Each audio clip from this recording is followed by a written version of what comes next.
할렐루야. 우리 다시 한번 아멘으로 화답해 보시죠. 할렐루야. 아멘.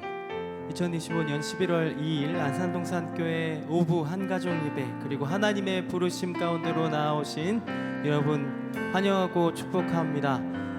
우리 옆 사람들과 함께 이렇게 한번 인사해 보시죠. 어렵지 않게 예배가 먼저입니다. 이렇게 나눠볼까요? 네, 하나님께서 부르셨을 때는 어느 곳에 너나 부르신 그곳에서 예배하는 것이 먼저인 줄로 믿습니다. 우리의 인생이, 우리의 일상이, 우리의 길이 험난한 길일지라도 그곳에서, 부르신 곳에서 예배하는, 힘들지만 어렵지만 예배하는 우리가 되길 소망합니다. 그곳에서 소명을 발견하고 하나님께로 나아갈 수 있는 줄로 믿습니다.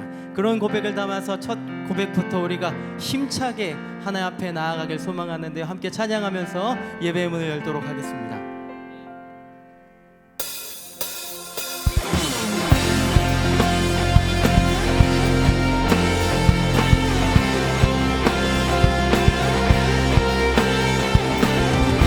우리 싱어들을 따라 함께 박수하면서 찬양합니다. 세상을 넘어, 세상을 넘어 먼 곳에 가도 이 가운데로 걸어가면 주께서 항상 지키시기로 약속한 말씀 변치 않네.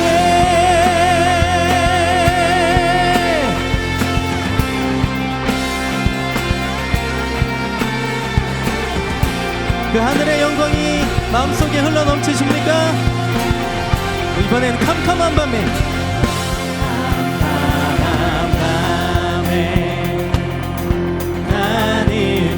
아닐지라도 주께서 나의 길 되시고 나에게 밝은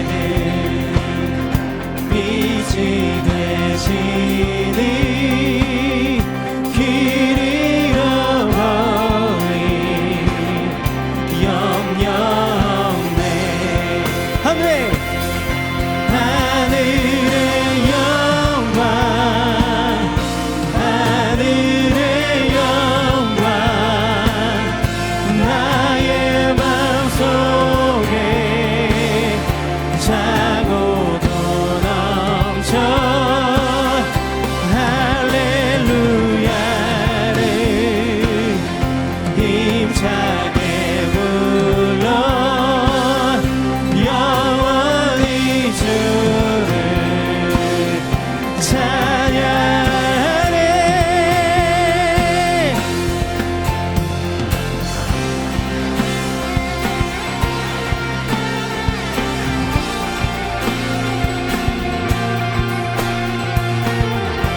고백합니다. 광명한 그비, 광명한 그비 마음의 바다 찬란한 천국 바라보고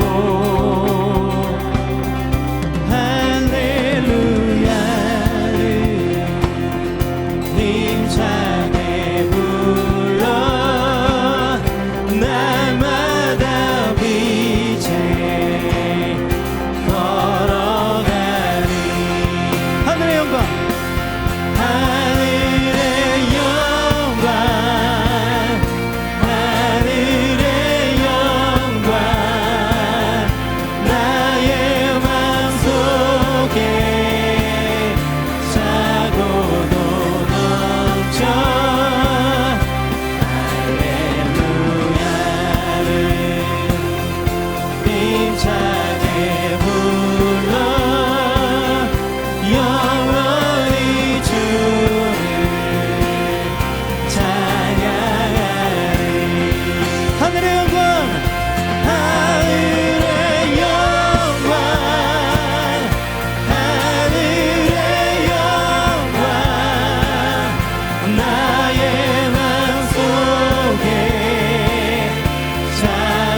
찬양과 예배를 받으실 하나님께 우리 큰 목소리와 박수로 영광 돌립니다. 할렐루야.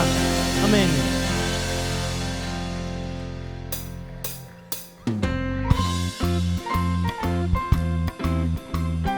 그 하나님께서 우리를 공동체로 교회로 연결시켜 주신 줄로 믿습니다. 우리 서로를 바라보면서 함께 사랑 고백하듯이 한번 고백합니다. 우리 향한 예수님의 아름다움, 예수님 가슴에 안긴 성도의 아름, 우리 향한 예수님의 아름다움,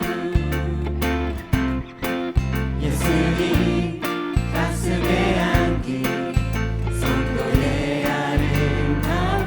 우린 서로 다르지만 예수로 연결되어 함께 어우러져 가며 아름답게 빛나리. 사랑으로 살아났고 그 삶으로 초대받았네. 우리 사랑하고 사랑으로 이어지고 이어지네. 사랑으로 살아났고 그 삶으로 초대받았네. 우리 사랑하고 사랑으로 이어지네. 함께 처음부터 우리 향한 예수님의 아름다움, 예수님 가슴에 안긴 성도의 아름, 우리를 향한 예수님의 아름다움, 예수님 가슴에 안긴 성도의 아름다움. 우린 서로 다르지만 예수로 연결되어 함께 어우러져 가며 아름답게 빛나리. 그 사랑으로 살아났고 그 삶으로 초대받았네. 우리 사랑하고 사랑으로 이어지고 이어지네. 그 사랑으로 살아났고 그 삶으로 초대받았네. 우리 사랑하고 사랑으로 이어지네. 함께 하나님께서 우리를 그렇게 부르신 줄로 믿습니다.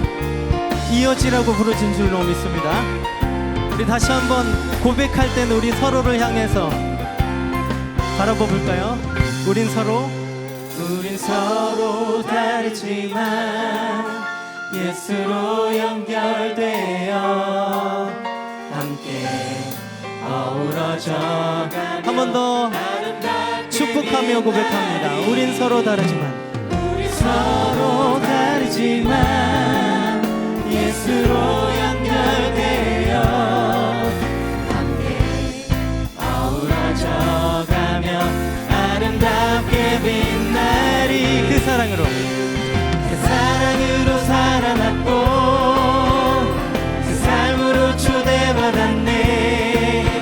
우리 사랑하고 사랑으로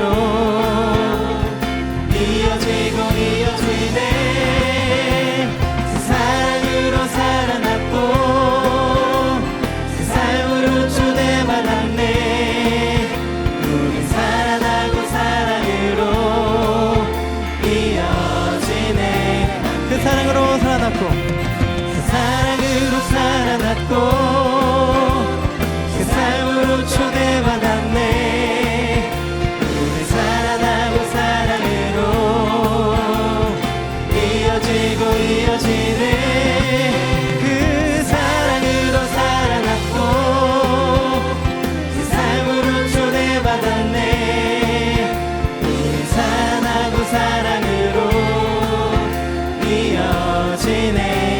변화되네, 연결되네,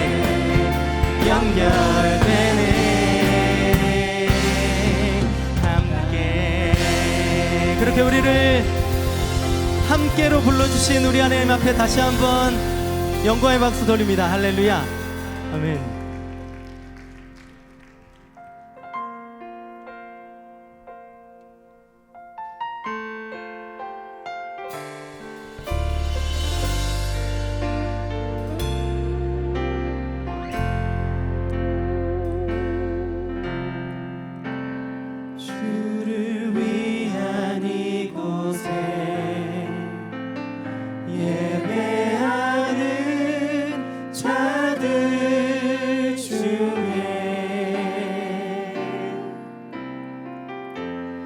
그가 찾는 이 없어 주님께서 슬퍼하시네.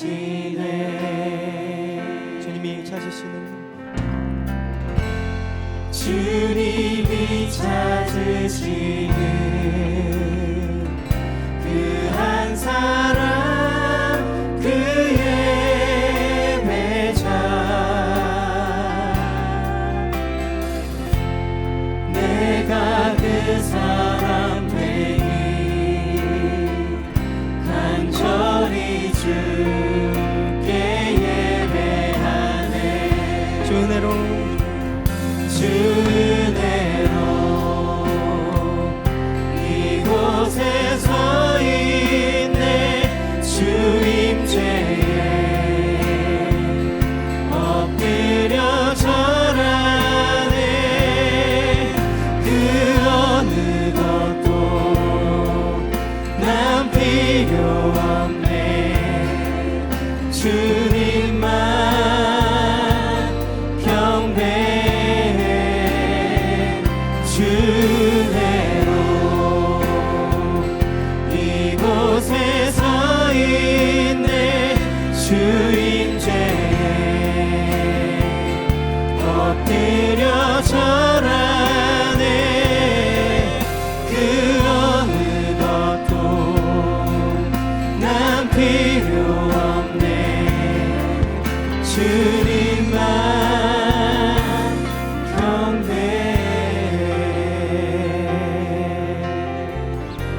두 번째 가사로 주님이 찾으시는, 주님이 찾으시는 그 한 사람, 그의 배자. 내가 그 사람 되길 소망합니다. 내가 그 사람 되길 간절히 주께 예배하네. 주 은혜로, 주 은혜로 이곳에 서 있네. 주 임재에 엎드려 절하네. 그 어느 것도 난 필요 없네. 주님만 경배해. 주 은혜로 이곳에 서 있네. 주 임재에 엎드려 절하네. 그 어느 것도 난 필요 없네. 주님만 부르신 곳에서, 부르신 곳에서 나는 예배하네. 어떤 상황에도 나는 예배하네. 부르신 곳에서 나는 예배하네. 어떤 상황에도 나는 예배. 부르신 곳에서, 부르신 곳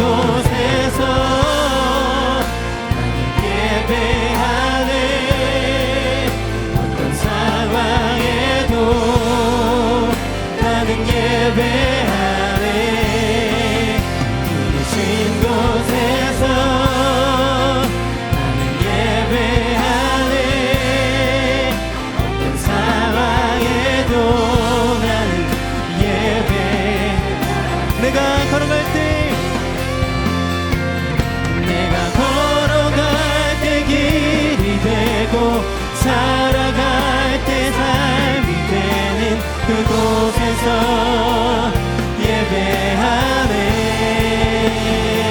예배하네 내가 걸어갈 때 길이 되고 살아갈 때 삶이 되는 그곳에서 예배하네 내가 걸어갈 때 내가 걸어갈 때 길이 되고 살아갈 때 삶이 되는 그곳에서 예배하네 내가 걸어갈 때 길이 되고 살아갈 때 삶이 되는 그곳에서 부르신 곳에서 신 곳에서 나는 예배하네 어떤 상황에도 나는 예배하네 부르신 곳에서 나는 예배하네 어떤 상황에도 나는 예배하네 한 번 더 고백합니다. 부르신 곳에서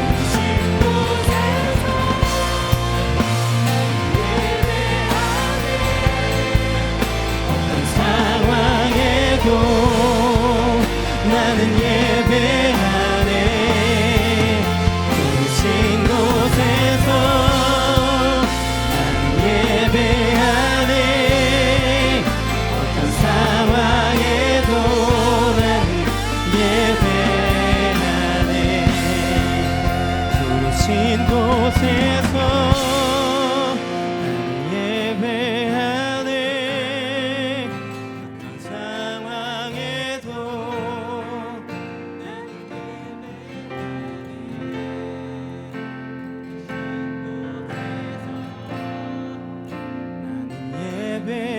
예배하네 어떤 상황에도 나는 예배하네 하나님 오늘 우리를 부르신 줄로 믿습니다. 그 말씀 앞으로 부르신 줄로 믿습니다. 우리의 삶 가운데로 부르신 줄로 믿습니다. 오늘 이 예배를 통하여서 또 말씀을 듣고 또 각자의 부르심 가운데로 나아갈 텐데 하나님 그곳에서 예배하는 자들 먼저 될 수 있도록 주님 함께하여 주시옵소서. 그리고 오늘 예배를 위해서 우리 말씀 정하시는 우리 정승희 목사님 위해서 우리 주님의 이름 한번 찾고 기도하며 나아갑니다. 주님 찾습니다.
너희는 택한 족속이요 왕같은 제사장들이요 거룩한 나라요 그의 소유가 된 백성이니 이는 너희를 어두운 데서 불러내어 그의 기이한 빛으로 들어가게 하신 이의 아름다운 덕을 선포하게 하려 하심이라. 우리를 향하신 하나님의 사랑, 계획, 목적을 생각하면 절로 무릎이 꿇어지고 감사와 찬송을 안 올려 드릴 수 없음을 고백합니다.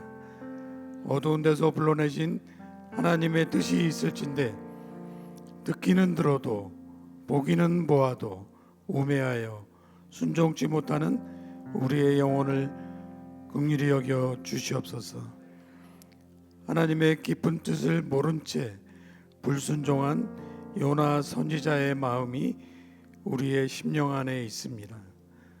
하나님의 부르심을 통해 요셉처럼 느헤미야처럼 소명을 깨닫길 소망합니다.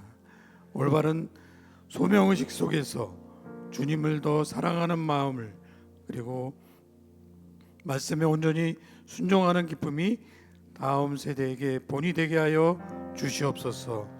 우리의 사랑 안산 동산교회의 원로 목사님, 담임 목사님, 모든 교육자님과 사모님과 주를 향한 한 마음을 허락해 주시어 많은 양무리들이 편안한 마음으로 주님을 바라보게 하여 주시옵소서. 70년을 넘어 80년이 다가가는 이 나라의 분단, 이 민족을 긍휼히 여겨 주시옵소서. 내가 이름에 반드시 거두게 하시는 하나님을 신뢰합니다. 존귀하신 하나님, 오늘 정승인 목사님 단위에 세우심을 감사드립니다. 성령의 은혜가 폭포수같이 임하여 주시사 강사 목사님과 듣는 우리 모두에게 하나님 나라를 위한 사명을 감당케 하여 주시옵소서.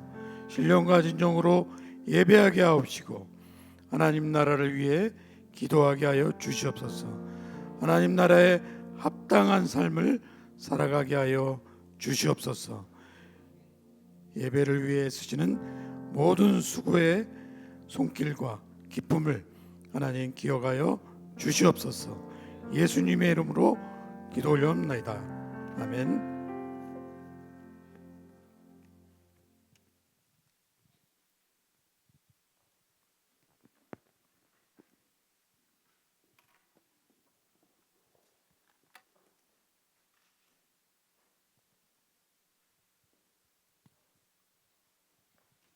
네, 성경 봉독하도록 하겠습니다. 성경 봉독은 로마서 12장 1절에서 4절입니다. 5절입니다. 로마서 12장 1절에서 5절, 제가 갖고 있는 성경책으로 256쪽에 있습니다. 다 찾으신 줄 알고 봉독하도록 하겠습니다. 맨 마지막 절은 다 함께 봉독하겠습니다. 그러므로 형제들아, 내가 하나님의 모든 자비하심으로 너희를 권하노니 너희 몸을 하나님이 기뻐하시는 거룩한 산 제물로 드리라. 이는 너희가 드릴 영적 예배니라. 이 세대를 본받지 말고 오직 마음을 새롭게 함으로 변화를 받아 하나님의 선하시고 기뻐하시고 온전하신 뜻이 무엇인지 분별하도록 하라. 내게 주신 은혜로 말미암아 너희 각 사람에게 말하노니 마땅히 생각할 그 이상의 생각을 품지 말고 오직 하나님께서 각 사람에게 나누어 주신 믿음의 분량대로 지혜롭게 생각하라. 우리가 한 몸에 많은 지체를 가졌으나 모든 지체가 같은 기능을 가진 것이 아니니 이와 같이 우리 많은 사람이 그리스도에서 한 몸이 되어 서로 지체가 되었느니라. 아멘. 간단히 제가 오늘 강사로 오신 정승인 목사님을 소개하도록 하겠습니다. 사실 정승인 목사님은 제가 존경하는 그런 목사님으로 우리 교회에 한번 모시고 싶었는데 또 이렇게 기회가 닿게 되어서 너무나도 감사하게 생각하고, 또 여기 오신 분들이 오늘 기대되는 대로 많은 은혜를 받을 거라고 믿습니다. 정승인 목사님은 FOC 대표, FOC라는 것은 포커스 온 더 콜링이에요. 부르심에 또 초점을 맞춰서 FOC 대표를 맡고 계시고 오픈스쿨의 또 대표로 맡고 계십니다. 지금 현재 새 중앙교회 협동 목사로 계시고 성문 중고등학교 법인 이사로 계십니다. 전에는 명지대학교 교목으로 겸임 교수로 재직한 적이 있습니다. 많은 은혜 받으시길 부탁드립니다.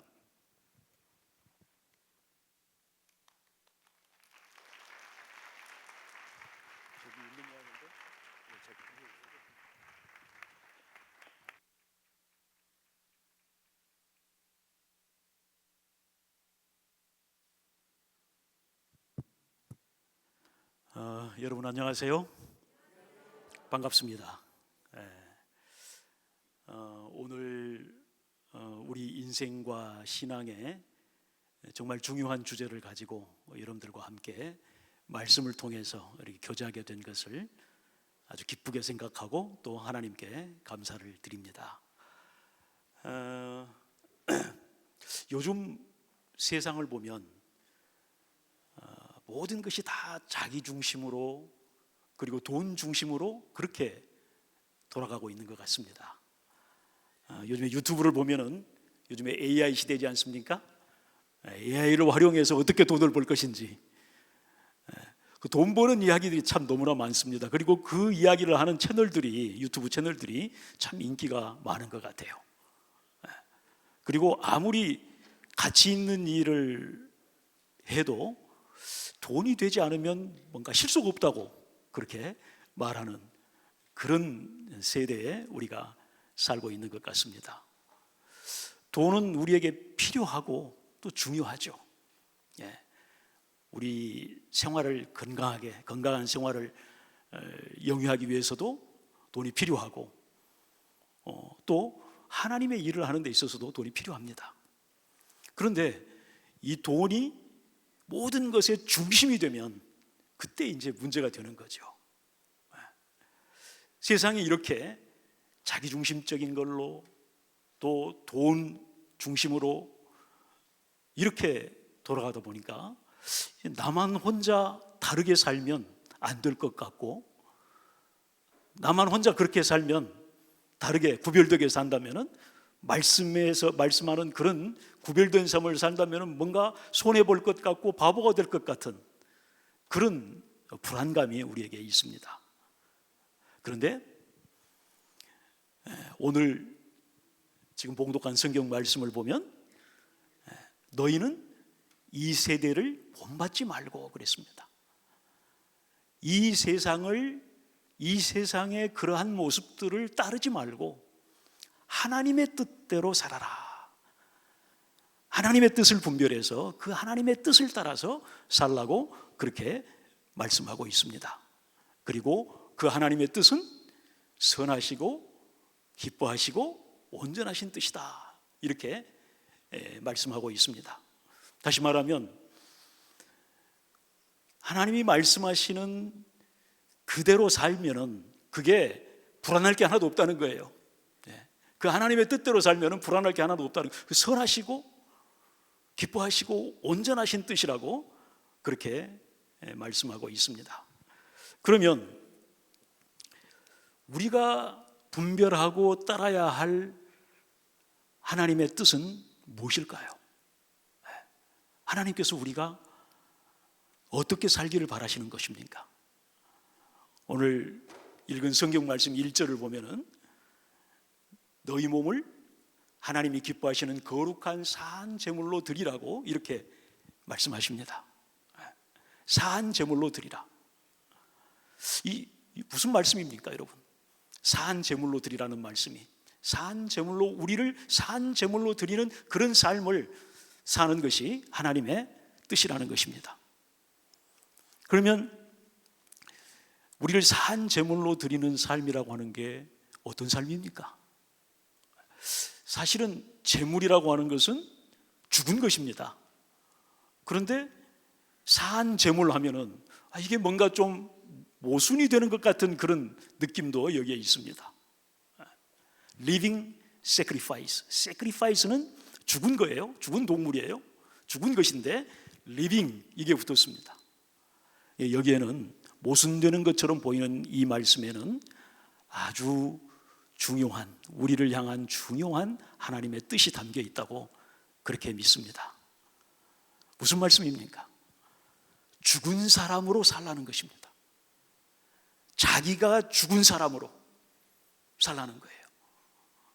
그러니까 이 말씀은 조금 더 쉽게 이야기하면은 자기를 위해서 살지 말고 하나님을 위해서, 다른 사람을 위해서, 이웃을 위해서 그렇게 살라는 말씀입니다. 사실은 이것이 이제 산제사로 드리는, 산제물로 드리는 그런 삶이라고 그렇게 우리가 쉽게 좀 풀어서 이야기할 수 있는데, 예수님께서 십자가에 못 박혀 죽으시고 대신 우리를 대신해서 죽으시고 우리를 구원하신 그 이유가, 그 목적이 바로 이것이라고 그렇게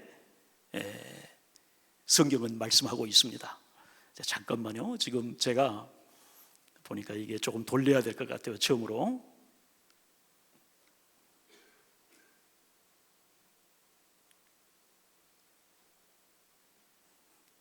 지금 이 슬라이드가 나옵니까? 혹시? 나와요? 예. 그러면은 이거를 처음으로 돌리려면 어떻게 해야 됩니까? 예.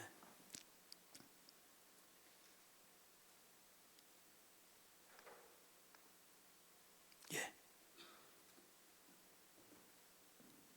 잠깐만요.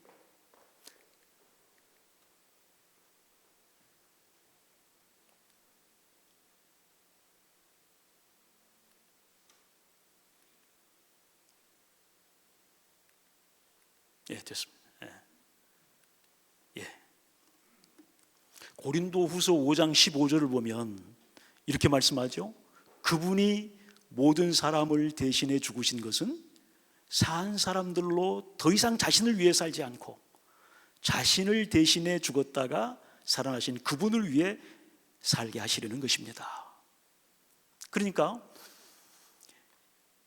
예수님이 우리를 대신해서 죽으시고 우리를 구원하신 것은, 십자가로 우리를 구원하신 것은 더 이상 자기 자신을 위하지 않고 주님을 위해서 살게 하려 합니다. 이렇게 성경은 말씀하고 있습니다.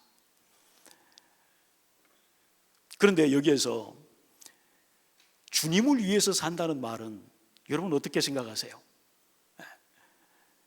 그 말씀은 곧 다른 사람을, 이웃을 위해서 산다는 말씀과 사실은 같은 선상에 있는 말씀입니다. 우리가 주님을 사랑하면서 주님이 그렇게 사랑하신 이웃을 사랑하지 않는다는 것은 말이 안 되는 거죠. 그렇기 때문에 주님을 위해서는 곧 다른 사람을 위해서 이렇게 말할 수 있는 것입니다. 그래서 이런 바울의 고백, 그 밑에 있는 바울의 고백은 우리가 미쳤어도 하나님을 위한 것이요 정신이 온전해도 여러분을 위한 것입니다. 미쳤어도 주님을 위해서, 온전해도 이웃을 위해서, 주님을 위해서, 이웃을 위해서 사는 삶, 이것이 곧 우리를 산 제물로 드리는 삶이고, 그리고 이것이 하나님께서 우리에게 바라시는 그런 삶이라고 지금 성경은 오늘 말씀하고 있습니다. 여러분, 성경에 보면은 영생이라는 것이 아주 중요한 주제잖아요. 영생. 영생의 삶이 여러분 어떤 것이라고 생각하십니까? 또 천국의 삶은, 천국은 어떤 모습, 천국의 삶은 어떤 모습일까? 어떤 모습이라고 여러분 생각하십니까? 천국에 가면 막 보석들이 휘황찬란하고 뭐 황금길이 있고 막 이런 게 연상이 되십니까? 제가 어느 그림을 좀 보다가 이것이 바로 천국의 모습이구나, 이게 영생을 사는 영생의 모습이구나 하는 것을 제가 이렇게 바로 느끼면서 그런 사진을 그냥, 그런 그림을 캡처한 게 하나 있어요. 그걸 한번 여러분들에게 한번 좀 보여드릴게요. 자, 여기 보면은 이 그림이 어떻습니까? 이 그림의 특징이 뭡니까? 천국에 가면 이렇게 젓가락이 길다는 거잖아요. 그러면 젓가락이 길면 자기 입으로 먹을 수 있겠어요? 못 먹죠. 그러니까 서로 그냥 떠먹여주는 이런, 이게 천국의 모습이라는 겁니다. 저는 이 공감이 갔어요. 네. 더 이상 자기 자신을 위해서 살지 않고 주님을 위해서 그리고 다른 사람을 위해서 섬기는 이러한 삶, 이것이 바로 영생의 굉장히 중요한 한 단면의 모습이고, 물론 영생이라고 하는 것은 굉장히 깊고 큰 의미가 있기 때문에 우리가 다 한마디로 설명할 수는 없습니다. 그러나 분명한 것은 분명히 이런 모습이 영생의 굉장히 중요한, 아주 중요한 단면이라고 저는 생각을 합니다. 여러분, 요한복음 3장 16절에 보면은 하나님이 이처럼 세상을 사랑하셔서 독생자를 주셨으니 영생을 얻게 하려 함이니라, 이렇게 말씀하고 있잖아요. 그러니까 예수 그리스도를 십자가에 내어주신 것은 영생을 얻게 하기 위함인데, 오늘 저희가 지금 전에 읽은 것은 예수 그리스도께서 십자가에 죽으신 것은 다시는 너희 자신을 위해서 살지 않고 주님을 위해서 살게 하기 위함이라고 그렇게 말씀하고 있잖아요. 그리고 그 주님을 위해서 산다는 것은 곧 이웃을 위해서 한다는 것과 같은 말씀입니다.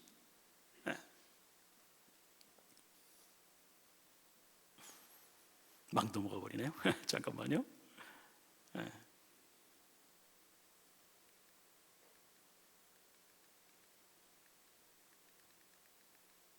죄송합니다.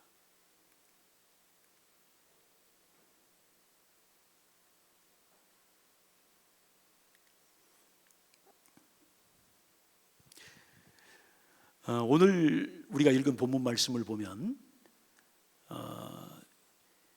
이렇게 산 제물로 자신을 드리는 삶, 다시 말하면은 자기 자신을 위하지 않고 하나님을 위해서, 이웃을 위해서 섬기는 삶, 이러한 삶이 곧 예배라고 그렇게 말씀하고 있습니다.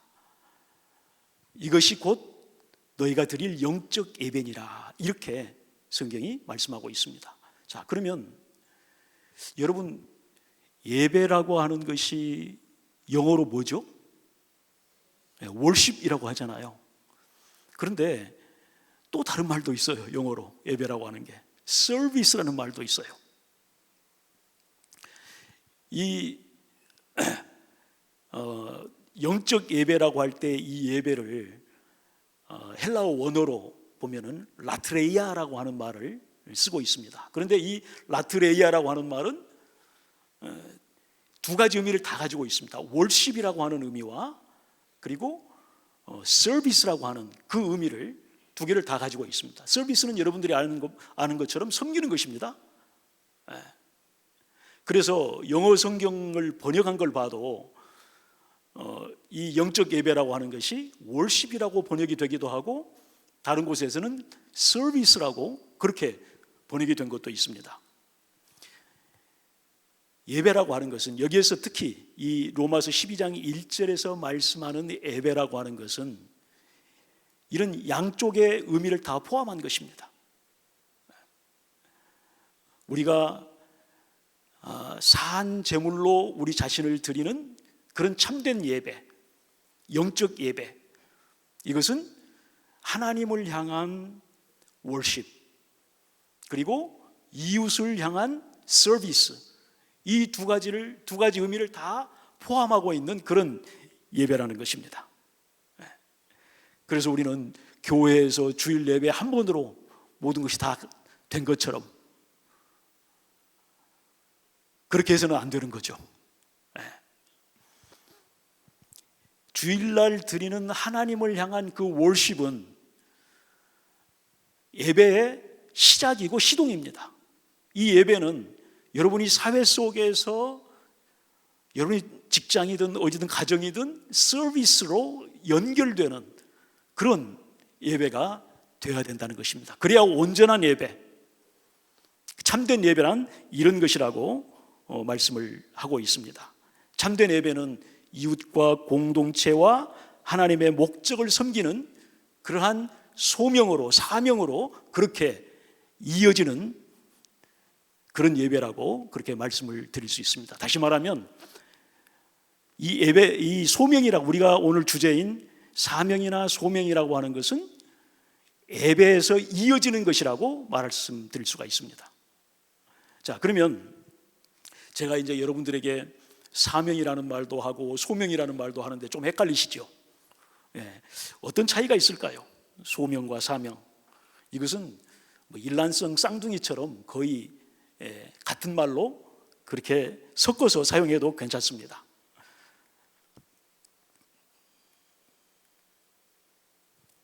하나님의 목적을 중심으로 해서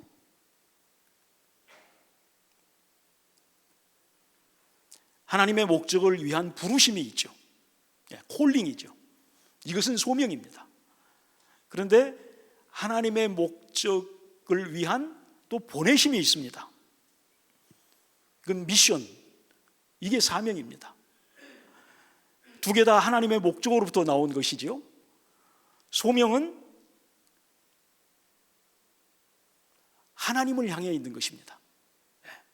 그리고 사명은 세상을 향해 있는 것이라고 그렇게 말할 수 있습니다.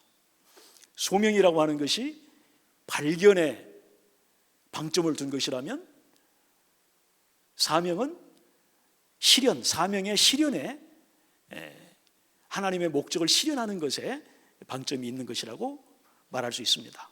이처럼 이런 약간의 차이가 있지만 이것은 섞어 써도 괜찮습니다.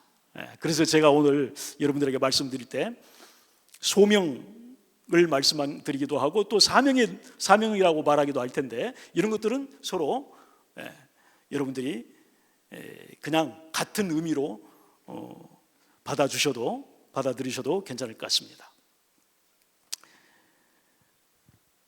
우리 자신을 위하지 않고 이웃과 공동체와 하나님의 목적을 섬길 때 그때 우리 삶은 어떻게 될까요? 우리가 생각하는 것처럼 때때로 생각하는 것처럼 불안한 것일까요? 한번 좀 봅시다. 제가 퀴즈를 하나를 좀 내보려고 합니다. 여러분, 이 사람은 누구일까요? 성경 인물입니다. 사람 이름 중 성경에 가장 많이 나오는 이름입니다. 여기까지만 해도 뭔가 딱 금방 아는 사람도 있을 거예요. 또 이 사람은 미국이나 유럽에서 남자아이를 낳으면 가장 많이 짓는 이름입니다. 남자아이를 낳으면 가장 많이 짓는 이름이기도 합니다.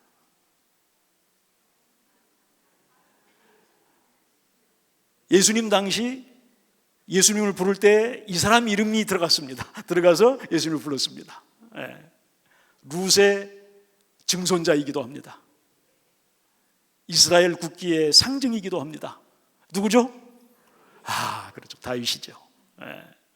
다윗이 제가 여러분에게 쭉 말씀드린 것처럼 다윗은 정말 시간과 공간을 초월해서 영향력 있는 삶을 살았잖아요. 지금까지도. 그러면 어떻게 해서 다윗은 이러한 영향력 있는 삶을 살았을까? 그 비밀이 뭘까? 그 비밀을 신약성경 한 구절에 한 줄로 신약성경에서 요약해서 다윗의 일생을, 그 비밀이 담긴 일생을 한 줄로 요약해서 말씀한 대목이 있습니다. 구절이 있습니다. 그게 바로 사도행전입니다. 사도행전 13장 36절 말씀입니다. David had served God's purpose in his own generation. 다윗은 자기 세대에 하나님의 목적을 섬겼다는 것입니다. 하나님은 하나님의 목적을 위해서 모든 것을 다 갖추시고 모든 것을 다 하시지 않습니까? 자기 아들을 주셨어요. 뭘 못 주시겠습니까? 뭘 못 하시겠습니까? 이런 하나님의 목적에는 우리가 알지 못하는 엄청난 그러한 힘이 여기에 역사하고 있는 겁니다. 그렇기 때문에 하나님의 목적을 섬기는 삶을 살면 그 힘으로 우리를 밀어주시는 거예요. 하나님이 잘 될 수밖에 없는 거죠. 영향력 있는 사람이 될 수밖에 없는 거죠.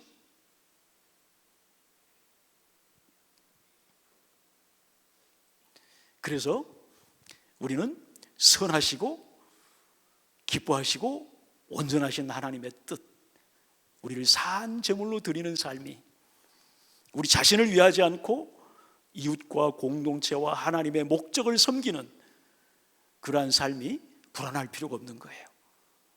우리를 행복하게 만드시고 우리를 잘되게 하시는 그런 하나님의 선한 뜻, 온전한 뜻이 라는 것이지요. 자, 여기 보면은 지금 여러분 학교처럼 보이는 게 하나 있죠. 학교예요. 이 학교는 필립스 아카데미라고 하는 학교입니다. 여러분 중에 혹시 아시는 분 계세요? 그 굉장히 유명한 학교입니다. 이 단일 고등학교로서는 미국의 대통령을 가장 많이 배출한 학교예요. 여기 케네디 가문, 부시 가문 다 이 학교 출신입니다. 그리고 정치가들뿐만 아니라 월가의 CEO도 가장 많이 배출한 학교예요. 단일 고등학교로서는. 그리고 영향력 있는 그런 인물들을 인명사전에 올리지 않습니까? 미국 인명사전에 35명당 1명꼴로 이 학교 출신이에요. 얼마나 이 학교가 대단한 학교입니까? 네. 고등학교거든요, 이 학교가. 그런데 많은 사람들이 어떻게 해서 이 학교는 이렇게 각 분야에 영향력 있는 리더들을 많이 배출하느냐 궁금했어요. 그런데 많은 사람들이 그 답을 그 학교의 설립 이념에서 찾습니다. 그 학교의 설립 이념은 딱 3단어예요. 아주 간단해요. 이겁니다. Not for self. 자기 자신을 위하지 않는다는 거예요. 이 학교 이념이 그냥 구호로만 있는 것이 아니라 선생님들의 마음속에 다 스며들어가 있고, 그리고 학교의 시스템과 커리큘럼에 다 이러한 철학이 심겨 있으니까, 스며들어가 있으니까 이 학교, 이 교육 공동체에 4년 동안 담겨서 공부하고 활동한 이 학생들이 나중에 그런 리더가 되더라는 거예요. 영향력 있는 사람들이 되더라는 거예요. 자, 이렇게 하나님의 목적을 섬기는,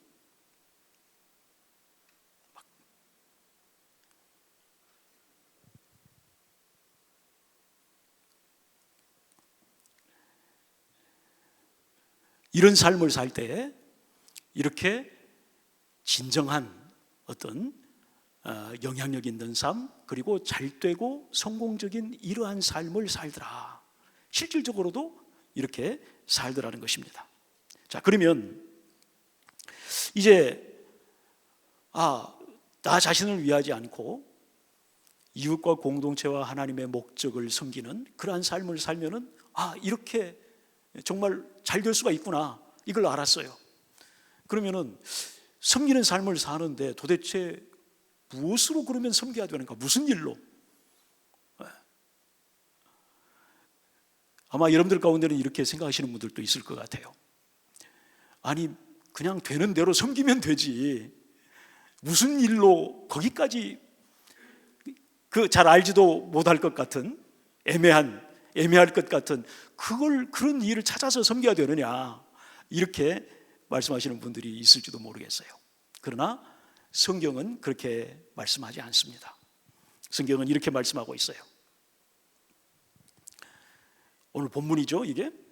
마땅히 생각할 그 이상의 생각을 품지 말고 오직 하나님께서 각 사람에게 나눠주신 믿음의 분량대로 분수에 맞게 생각하십시오. 우리가 한 몸에 많은 지체를 가졌으나 모든 지체가 같은 기능을 하는 것이 아닙니다. 이 말씀은 하나님께서 하나님의 목적을 위해서 각 사람에게 지혜롭게 나눠주신 분량이 있고 역할이 있다는 것입니다. 고유한 역할이 있다는 것입니다. 그 역할을 찾아서 그걸로 섬기라고 그렇게 말씀하고 있는 것입니다. 여러분, 우리의 노력은 타고난 것을 이길 수가 없습니다. 그렇지 않습니까? 아무리 노력해도요, 타고난 것을 이길 수는 없어요. 저는 이제 조금 나이가 좀 들어가니까 머리가 많이 빠져요. 소갈머리가 없어요. 그래서 친구 부사가 처방해준 약도 먹고 뭣도 바르고 열심히 관리합니다. 그런데 한계가 있어요. 말릴 수가 없어요. 그런데 우리 친구 중에 정말 얄미울 정도로 머리가 풍성한 친구가 있어요. 근데 이 친구 보니까 신경도 안 쓰는 것 같아. 관리 전혀 안 해요. 감지도 잘 안 해. 그런데도 풍성해. 뭐 우리 약 올리려고 그러는 건지 자기는 머리도 검해요. 검은 머리에 그렇게 풍성한 거예요. 자기는 흰머리 뽑는데요. 골라서. 우리는 아무리 노력해도 우리의 노력이 우리의 타고난 것을 이길 수가 없습니다. 우리의 노력, 우리의 열심은 하나님의 설계 안에 있을 때 빛을 발하는 것입니다. 하나님의 설계 안에서 우리가 열심히 노력하고 열심히 그때 빛이 나는 겁니다. 우리는 우리가 무슨 일을 해야 할지, 무슨 일을 해야 하는가, 무슨 일로 섬겨야 하는가, 이것을 생각할 때 조금 큰 그림을 우리가 생각할 필요가 있습니다. 우리 몸 전체를 보는 시야가 좀 필요합니다. 나만 생각해서는 안 됩니다. 그래서 성경에 보면은 5절에 이런 말씀을 하고 있어요. 이와 같이 우리 많은 사람들도 그리스도 안에서 한 몸을 이루었고 각 사람은 서로 지체가 됐습니다. 자, 이 말씀을 보면은 이 말씀 속에 몸 속에 서로 지체가 되고 서로 다른 기능이 있고 서로 다른 역할이 있고 이것들이 서로 연결되어 있고 협력하는 이런 그림이 있습니다. 그렇죠? 네. 이 그림 속에서 하나님이 내게 나눠주신 역할, 그것만 하면 된다는 겁니다.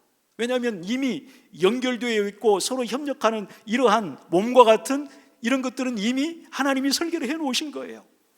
그렇기 때문에 내게 주신 딱 그 일만 해도 된다는 것입니다. 그래서 오늘 우리 본문 말씀에 보면은 마땅히 생각할 그 이상의 생각을 품지 말고 분수에 맞게 그 분량대로 그렇게 하라고 성경은 말씀하고 있습니다. 어떤 사람이 아주 비싼 명품 바이올린을 가지고 있어요. 그리고 실력도 좋아. 그 명품 바이올린으로 정말 빼어난 연주를 했다고 해요. 그런데 지휘자가 나눠준 그 악보에 없는 그런 자기 맘대로 멋들어지게 그 연주를 하면은 어떻게 되겠습니까, 여러분? 그건 빼어난 불협화음밖에 되진 않아요. 지휘자가 아마 찌푸릴걸요? 네. 전체를 생각해야 되는 거예요. 오케스트라 전체를 생각하면서 나에게 나누어준 그 역할이 있고 그 분량이 있어요. 그래서 이런 것들을 우리 학생들에게 좀 깨닫게 하기 위해서 저희가 이제 저희 팀이 비전 진로 캠프 이런 걸 하거든요. 그 캠프에서 하는 활동이 있어요. 그게 뭐냐면은 이런 활동이에요. 뭐 하는 것 같습니까? 발가락에 끼어가지고 발로 글씨를 쓰는 거예요.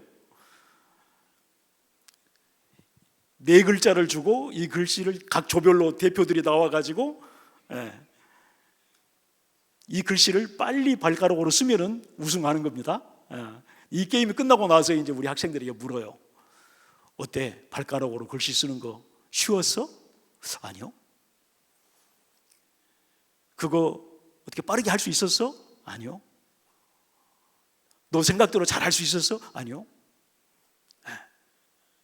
그 깨닫게 하기 위한 것입니다. 이게 내게 주어진 역할이 아닌 다른 역할을 뭔가를 하려고 했을 때 얼마나 힘들고 일은 제대로 안 되고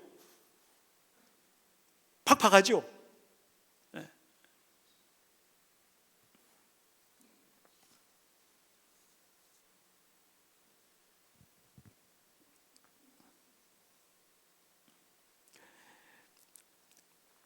우리는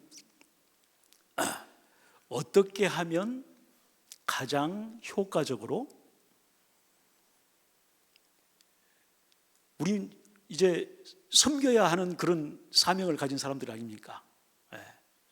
그러면은 어떻게 섬길 때 가장 효과적으로 섬길 수 있을까? 이 부분을 생각을 해야 됩니다. 하나님이 내게 나누어 주신 역할, 그 소명이라고 말할 수 있겠죠. 그 소명을 찾아서 거기에 집중해서 그것을 탁월하게 만들어서 그냥 연결된 거기에 던져놓으면 되는 겁니다. 이미 이 세상은 연결되어 있는 게 너무 많아요. 그러면은 더 많은 사람을 더 효과적으로 섬길 수 있는 그게 전략이 되는 거예요. 그게. 그래서 저도 저의 사명은 뭐냐면은, 예전에 이제 뭐 목회를 하고 또 이렇게 할 때는 그렇게 여러 가지 일을 못했지만, 이제는 후반부로 가면서 조금 더 좀 집중해야 되겠다. 요즘에 일반 사회, 일반 비즈니스에서는 그것을 뾰족하게 만든다고 그래요. 뾰족하게. 좀 더 뾰족하게 만들어서 집중해서 이것을 탁월하게 만들어서 이것을 많은 사람들에게 연결시키고, 이렇게 해서 많은 사람들을 섬길 수 있으면 참 좋겠다. 다른 사람들의 소명을 발견해주고, 그리고 그 소명을 바탕으로 해서 목표와 진로와 교육을 설계해주고, 그리고 그걸 실현할 수 있도록 돕는 것, 거기에 이제 저는 좀 집중을 하려고 하거든요. 그래서 이 일을 어떻게 좀 더 탁월하게 만들 수 있을까, 효과적으로 섬길 수 있는 그런 것으로 좀 만들 수 있을까, 이런 고민을 많이 합니다. 근데 요즘에는 어떤 일이든지 간에 AI를 접목시키면은 굉장히 효과적인 가 될 수가 있잖아요. 뭔가 그렇게 뭐 결과가 그렇게 될 수가 있잖아요. 그래서 제가 그걸 좀 연구하기 시작을 했어요. 연구하면서 이제 내가 지금 사명으로 삼고 있는 이 일을 AI를 적용해서 조금 더 효과적으로 섬길 수 있는 길이 있을까? 그런데 연구를 해보니까 이게 있더라고요, 그 길이. 그래서 제가 프로그램을 하나를 만들었습니다. 그런데 물론 그 프로그램은 이제 다 개발자한테 맡겨서 한 거예요. AI도 그렇고 이제 그 AI를 활용하는 거나. 그러나 그 아이디어 이런 것들은 이제 제가 좀 주고 그렇게 만든 프로그램입니다. 그 프로그램이 이런 거예요. 대충 그냥 아주 짧게 한번 넘어갈게요. 제가 이 말씀을 드리는 거는, 여러분들도 여러분 하나님께서 주신 그 독특한 역할이 있는데, 사명이 있는데, 그 사명을 좀 더 효과적으로 만들기 위해서, 더 탁월하게 만들기 위해서 뭔가 기도하고 지혜를 구하고 그렇게 하면 그 길이 있다는 거예요. AI를 기반으로 하는 소명적 목표 진로 교육 설계 프로그램입니다. 이게 소명적인 것이기 때문에 하나님의 목적으로부터 시작을 합니다. 이 하나님의 목적, 일반어로 이야기를 한다면은, 일반적인 언어로 이야기한다면은, 믿지 않는 아이들을 위해서도 나는 이 프로그램이 좀 필요하다고 생각했거든요. 그래서 이제 성경적인 세계관으로 된 어떤 믿지 않는 사람들에게도 적용할 수 있는 이런 프로그램을 좀 생각해 봤습니다. 그런 아이들한테는 인류 공동의 목적, 인류가 공동으로 추구하는 목적, 사실 하나님의 목적과 인류가 공동으로 추구하는 목적은 완전히 똑같지도 않지만 완전히 다르지도 않거든요. 왜냐하면 하나님은 인간을 통해서 목적을 이루시고 또 공동체를 통해서 목적을 이루시잖아요. 그렇기 때문에 우리 인류 공동체가 추구하는 보편적인 그 목적과 전혀 딴판일 수는 없어요. 그러나 우리 인류 공동체의 목적은 아직 하나님의 영광에 이르지 못하는 우리 인간을 통해서 하는 것이기 때문에 하나님의 목적에 미치지 못하는 것이 있죠. 어쨌든 인류 공동의 목적, 하나님의 목적, 인류 공동의 목적, 이것을 위한 각 사람의 독특한 모양새와 쓰임새, 역할, 이걸 하나님께서 설계하셨지 않습니까? 그런데 이 모양새와 쓰임새로부터, 다시 말하면 은사와 역할로부터, 독특한 그 역할로부터 8개의 키워드를 탐색할 수가 있습니다. 그러면은 이 키워드를, 핵심가치 키워드를 AI 프롬프트로 넣어주면은 이 AI 프롬프트가 중심이 돼서 각 단계별로 자동으로 이것을 매핑해주고 생성해주고 설계해주는 이것이 가능한 프로그램이 나오게 됩니다. 그래서 이 프로그램을 통하면은 10개의 라이프 스토리, 이것이 아주 빠르게 그리고 효과적으로 이런 것들이 아이들에게 주어질 수 있다는 걸 알았습니다. 그래서 이런 이제 플랫폼 사이트를 만들어 가지고 여기 들어와서 이제 이 프로그램을 진행할 수 있도록 이렇게 지금 좀 만들어 놓고, 지금 이 프로그램을 통해서 캠프도 몇 번 진행을 하고, 이게 프로그램이 만들어진 지 얼마 안 됐습니다. 그래서 이제 저희들은 이 프로그램을 지금 올해까지는 지금 소그룹으로도 하고 있고 1대1로도 하고 있고 그렇게 하지만 좀 시범적으로 하고 내년부터는 조금 제대로 섬겨보자, 이 프로그램을 가지고. 이 프로그램을 만들어 놓으니까 선교사님들이 또 굉장히 관심을 갖더라고요. 네. 굉장히 이 진로라고 하는 것이, 비전이나 진로라고 하는 것이 보편적인 교육 아이템이거든요. 그러니까 어느 지역에서도 이게 좋은 교육 선교의 툴이 되겠다, 이래서 선교사님들하고도 지금 좀 접촉을 하고 있고 그렇습니다. 네. 자, 어쨌든 하나님께서 각 사람에게 나누어 주신 그 본연의 역할, 그 소명, 사명, 이것은 진정한 성공의 열쇠가 되기도 합니다. 하나님께서 여호수아에게 가나안 정복의 사명을 주시면서 이런 말씀을 하시지 않습니까? 내 길이 번창하고 성공하게 될 것이다. 내가 네게 명령하지 않았느냐? 내가 어디를 가든 여호와 내 하나님이 너와 함께 할 것이다.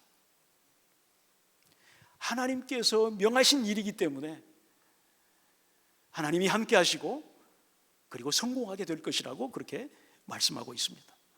그래서 하나님이 주신 이 소명, 사명, 여기에 바로 진정한 성공이라고 하는 것은 하나님이 함께 하심으로 오는 성공이어야 되거든요. 그런 성공을 우리가 경험할 수 있다는 것입니다.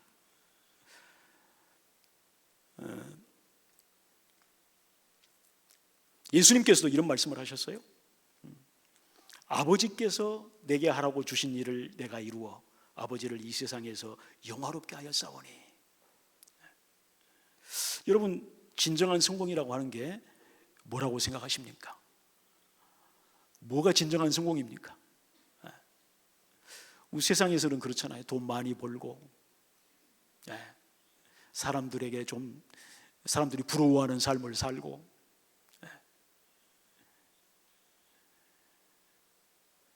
이런 어떤 더 유명해지고 뭐 이런 걸 성공이라고 생각하지 않습니까? 성공이라고 하는 것은 뭔가를 이루는 거지 않습니까? 이룰 성자 업적 공자예요. 그러니까 뭔가 이루는 거예요. 뭘 이루는 것이 진짜 성공입니까?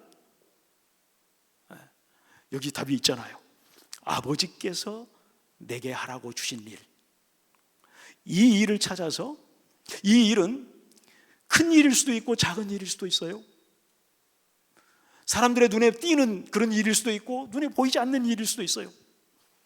그 일을 찾아서 그 일을 이루는 것이 진정한 성공입니다. 이게 성공입니다. 만약 우리가 이렇게 성공을 정의한다면 모든 사람이 다 성공할 수 있어요. 그렇지 않습니까? 모든 사람에게 다 이 일은 있으니까. 하나님께서 하라고 주신 그 일은 사람마다 다 있거든요. 그렇기 때문에 그 일을 찾아서 그 일을 이룬, 여기에 초점을 맞추는 것이 정말로 잘 사는 그런 인생의 모습입니다. 그리고 이 일을 이루면은 거기에 긍지가 있고 의미가 있고 거기에 자존감이 있는 거예요. 다른 사람하고 비교해서가 아니고.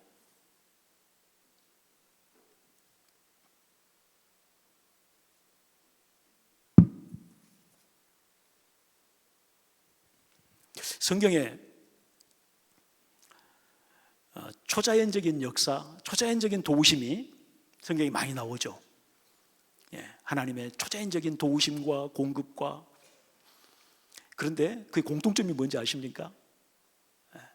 모든 성경에 나오는 모든 초자연적인 역사는 하나님이 주시는 사명을 행하는 과정 속에서 나온 것입니다. 하나도 아닌 게 없어요. 여러분들이 하나님의 초자연적인 그런 역사를 경험하고 싶다, 그러면은 이 사명을 찾아서 이 사명을 행해야 되는 거예요. 내 삶에는 뭔가 뭐 간증이 없어, 어떻게, 이런 분들도 있을지 몰라요. 내 삶에 많은 간증을 가지려면 내가 하나님을 경험해야 되잖아요. 하나님을 경험하는 그 키워드가 뭐냐? 그게 바로 소명이에요. 여러분도 큰 일이든 작은 일이든 그걸 붙잡고 정말 그 일을 하면 하나님께서 여러분 삶에 초자연적인 도우심, 초자연적인 공급, 초자연적인 역사를 여러분도 경험할 수 있을 것입니다. 자, 그러면 하나님이 내게 주신 일, 이것을 찾아서 하는 것, 이게 중요한지 나 알겠어. 그런데 그것을 어떻게 찾아? 대부분 많은 분들이 여기에서 벽에 부딪히고, 그리고 그 너무나 애매하기 때문에 그냥 포기하고 맙니다. 어떻게 찾을 수 있을까요?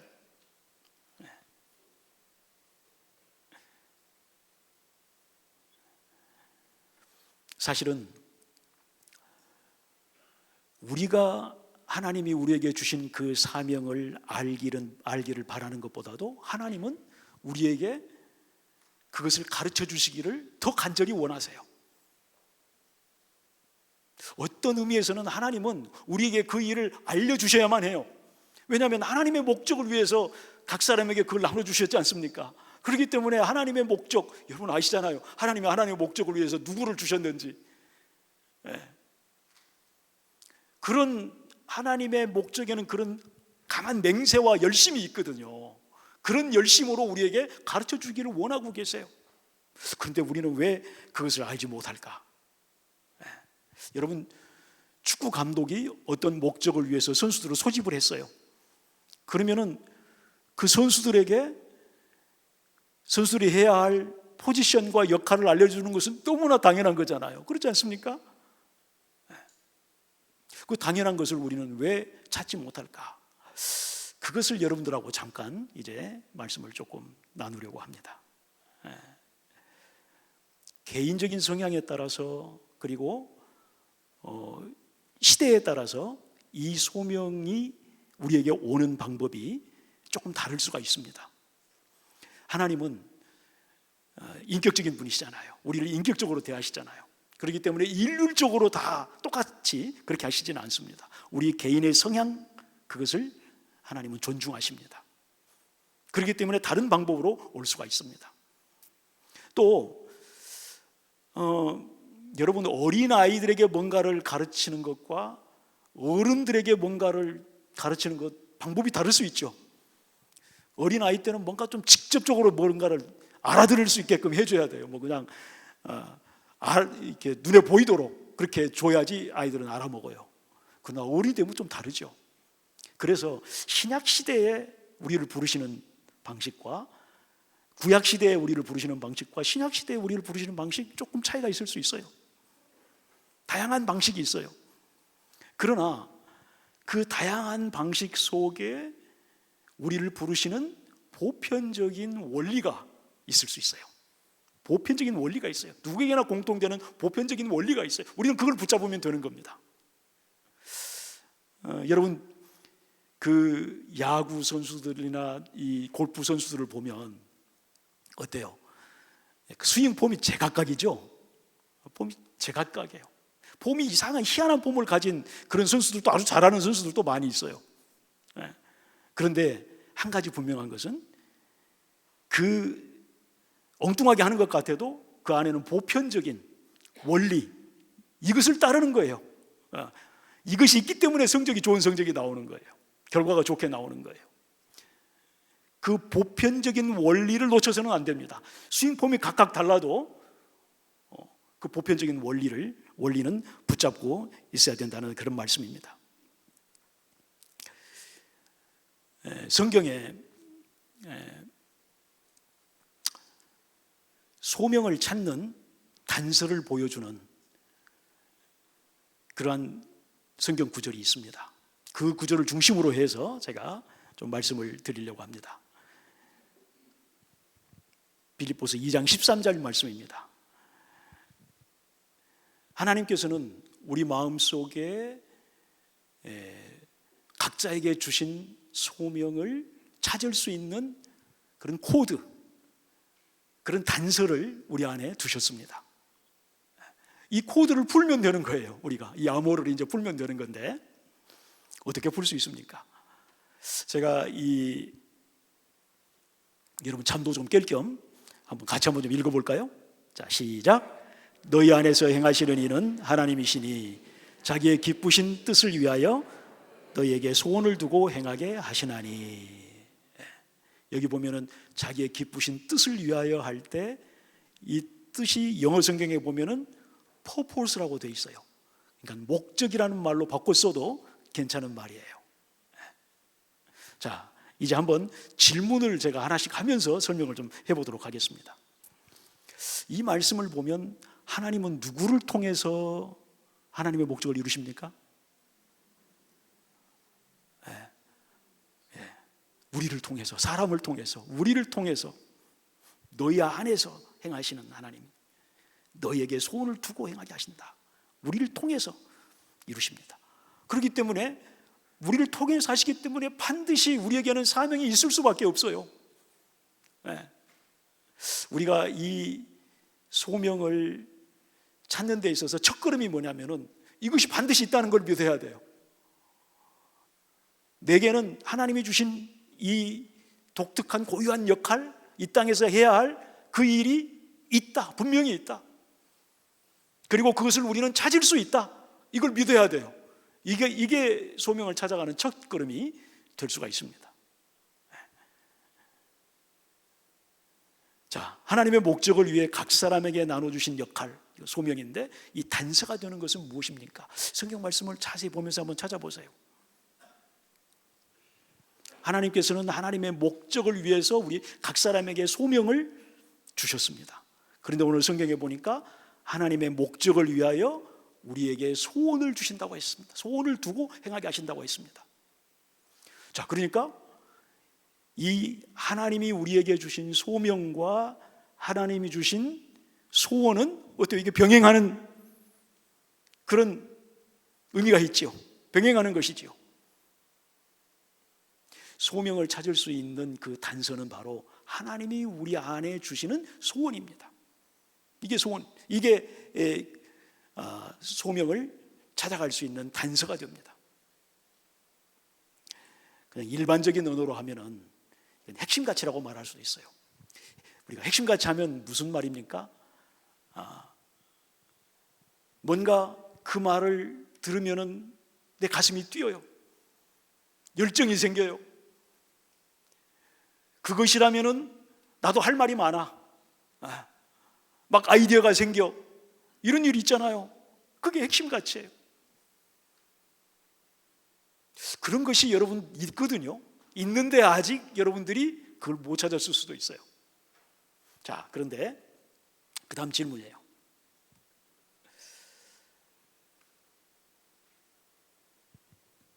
하나님이 우리에게 주시는 소원이 있는데 우리 안에 여러 가지 소원이 있죠.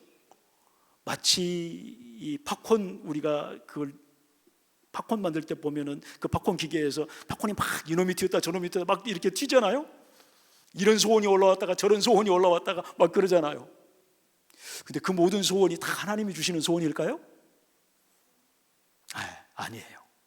어떤 것은 내 욕심으로부터 나오는 소원도 있고, 어떤 것은 미디어를 보다가, 아이돌을 보다가 생기는 소원도 생기고 막 이래요. 성경에서도 그런 말씀 하지 않아요. 육체의 소욕은 성령의 소욕과 서로 거스르고 대적한다고 그러잖아요. 그러니까 정반대, 내 안에 생기는 소원은 하나님이 주시는 소원과 정반대일 수도 있어요. 자, 그렇기 때문에 이제 관건은 뭐냐면 그 많은 내 안에서 이렇게 생기는 이런 소원 가운데 하나님이 주시는 소원을 내가 어떻게 분별해서 붙잡을 것인가, 이게 관건이에요. 그걸 어떻게 붙잡을 수 있죠? 그 소원을 분별하고 붙잡을 수 있죠? 예전에, 지금도 그런지는 모르겠는데, 제가 초등학교 다닐 때, 그때는 국민학교라고 그랬죠. 그 초등학교 다닐 때 운동장에서 조회를 하고, 그리고 부모님들이 또 오실 때가 있어요. 그거를 같이 참관해서 많은 아이들이 모여 있어도 어때요? 부모는 내 새끼는 그러니까 톡 튀어나 보여요. 거기에서 보여요, 그냥. 네. 왜 그럴까? 또 여기 혹시 갓난 아이를 키운 우리 집사님이나 우리 자매님들 계실까요? 네. 제가 보니까 갓난 아이 키울 때 이제 갓난 아이 때문에 묶여가지고 아무것도 못하는 때가 많잖아요. 그런데 방에다가 재워놓고, 그리고 이제 잠이 들면은 옆방에 와서 이제 친구들과 막 제잘거리잖아요. 그런데 아이가 깨서 부시럭거리면은 다른 사람은 몰라도 엄마는 그냥 금방 뛰어가요. 이게 참 놀라운 거예요. 뭔가 안테나가 있는 거야, 지금. 예민한 안테나가 있는 거예요. 그게 뭐예요, 그게 관계잖아요. 사랑의 관계잖아요. 여러분, 사랑하면 크게 들려요. 사랑하면 크게 보여요. 네.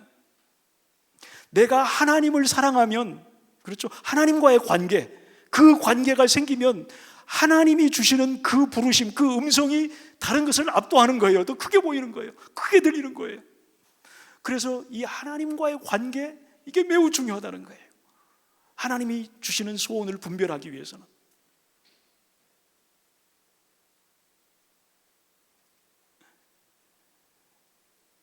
자, 그 다음 질문 한번 또 해봅시다. 이 말씀을 보면 지금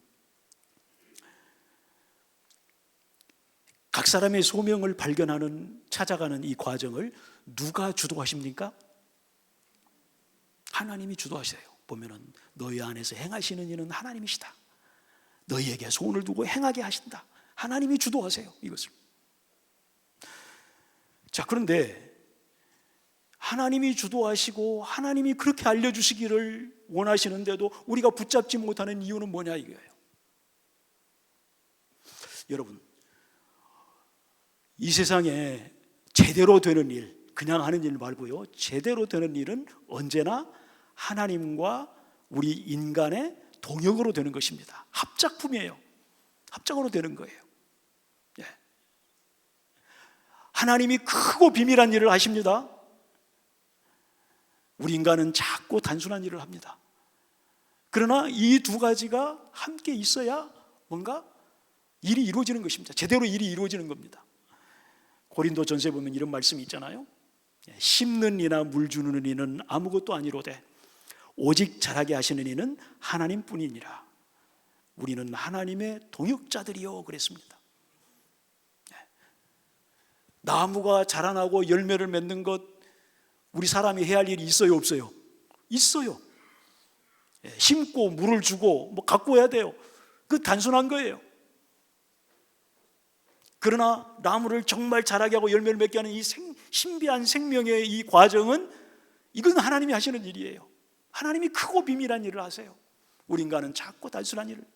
그러나 그 일을 해야 되는 거예요, 우리 사람이. 그래야 나무가 자랄 수 있고. 여리고성도 마찬가지잖아요. 여리고성을 무너뜨리신 분은 누구세요? 하나님이세요.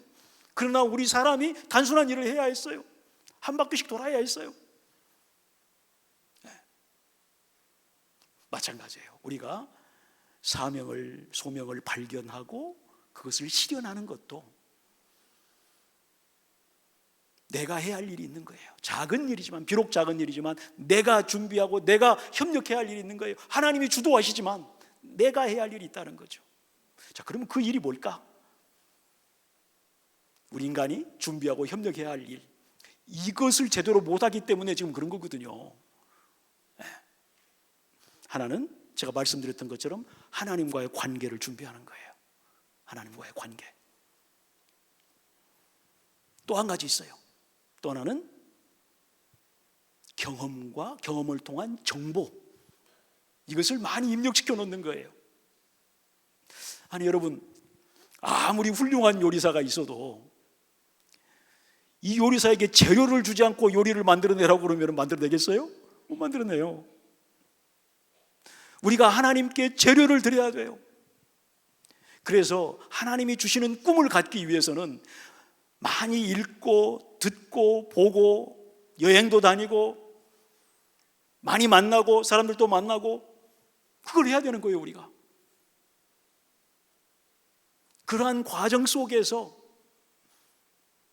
우리가 그런 재료를 하나님께 드리는 거거든요. 그러면 하나님께서는 그런 재료를 가지고 그걸 요리를 해서 우리에게 어떤 소원을 불러일으키시는 겁니다. 우리 안에. 그 소원은 바로 소명을 붙잡을 수 있는 채널이 되는 거예요. 자, 그런데 문제가 하나 있어요. 여러분도 지금 아마 속으로 생각하고 있을 거예요. 저하고 똑같은 생각. 뭐냐면, 그러면 하나님과의 관계, 또 경험을 통해서 경험하고 또 정보 많은 이게 완전한 사람이 누가 있어? 다 사람마다 다르잖아. 특히 애들은 어떻게 해? 이런 질문이 있잖아요. 자, 이런 지금 이 두 가지는 소명을 발견할 수 있는 수준을 결정합니다. 그러니까 각자가 각 사람이 소명을 발견할 수 있는 수준이 다 다르다는 거예요. 자, 그런데 여기에 기쁜 소식이 하나 있어요.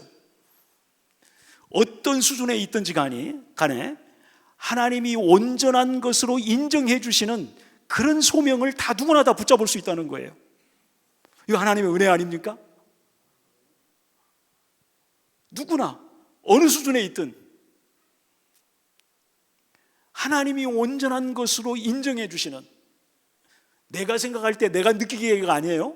하나님이 그렇게 여겨주시고 인정해 주시는 그런 소원을 붙들 수 있다는 이야기예요. 자, 그럼 그 비밀은 뭐냐?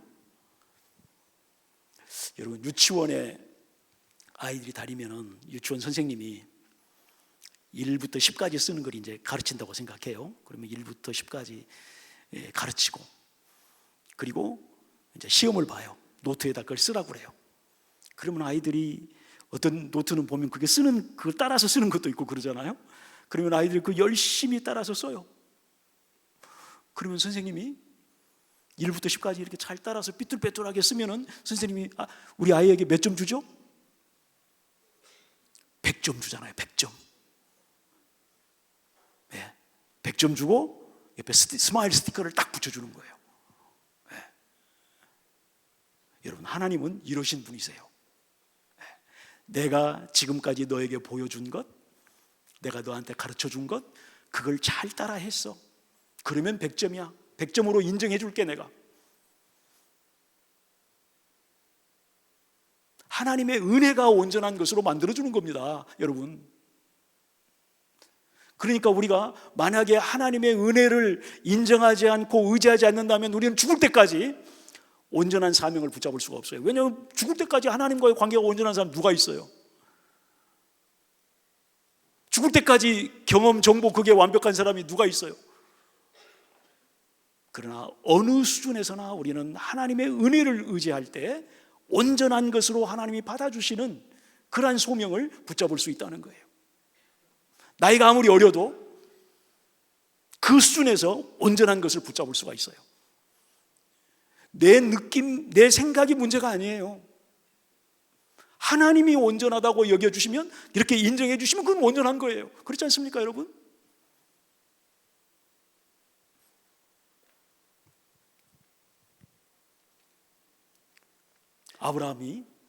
아브라함에게 하나님이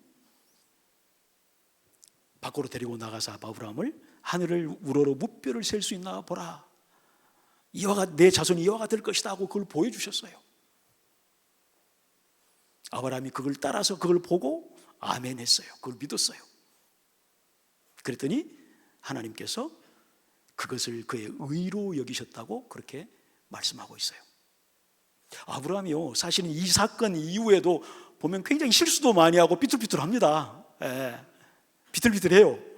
그렇지만 지금 내가 너에게 보여준 것, 그것을 보고 그것에 바르게 반응을 한다면, 바르게 반응하고 순종하면 그것을 의로, 온전한 것으로 여겨주셨다고 말씀하고 있는 거예요. 자, 그렇기 때문에 소명을 발견할 수 있는 기초는 뭐냐? 하나님의 은혜예요. 하나님의 은혜를 인정하지 않고 하나님의 은혜를 의지하지 않는다면 우리는 끝까지 붙잡지 못할 거예요. 그러나 하나님의 은혜를 인정하고 하나님의 은혜를 의지하면 우리는 어떤 수준에서든지 하나님이 온전하게 인정해 주시는 그런 소명을 우리가 붙잡을 수 있는 거예요. 그런데 우리가 한 가지 더 알아야 될 게 있어요. 하나님은 우리를 있는 그대로 받아주세요. 있는 그대로 받아주시지만 있는 그대로 놔두시지는 않으세요. 그렇지 않습니까? 그렇기 때문에 하나님은 계속해서 우리의 믿음의 수준, 우리의 경험과 정보의 수준, 이것을 계속해서 높여가실 거예요. 그래서 더 온전한 것을 붙잡을 수 있도록 인도하실 거예요. 그러니까 무슨 말이냐면 우리는 불완전함에서 불완전함으로 가는 것이 아니라 완전함에서 완전함으로 가는 것입니다. 하나님의 은혜를 의지할 때 그게 가능한 거죠. 지금 수준에서도 완전해요. 하나님 보시기에 하나님이 이렇게 인정을 해주시니까 거기에서 더 큰 완전함으로 나가는 거예요. 완전함에서 완전함으로.